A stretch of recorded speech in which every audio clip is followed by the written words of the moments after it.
தடையின்றி நம் நினைத்த காரியங்கள் வெற்றியடைய மிகவும் எளிமையான ஒரு வழிபாடு. நம் முருக கடவுளுக்கு செவ்வாய் ஓரையில் நெய் தீபம் ஏற்றி வழிபாடு பண்ணும்போது கண்டிப்பாக நம் நினைச்ச காரியங்கள் நடக்கும்.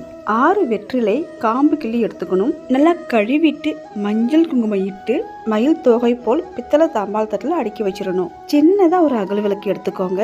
சந்தனம் ஃபுல்லா தடவிட்டு மஞ்சள் குங்குமம் வச்சு வெற்றிலைக்கு நடுமத்தியில அகல் விளக்கு வைத்து நெய் ஊற்றி பஞ்சுத்திரி போட்டு 6 வெற்றிலைக்கான காம்பு கிள்ளணும் இல்லையா, அந்த காம்பையும் அதிலேயே போட்டு நெய் தீபம் ஏற்றி மனமுருகி வேண்டும் போது நினைத்தது நிறைவேறும். இந்த தீபம் ஏற்றுவதற்கு சிறப்பான கிழமை நேரம் பார்த்தீங்கன்னா செவ்வாய் கிழமையில் வருகின்ற செவ்வாய் ஓரையில் ஏற்றுவது மிகவும் சிறப்பானது. செவ்வாய் ஓரை காலை 6 to 7 மணி, மதியம் 1 to 2 மணி, மாலை 7 to 8 மணி.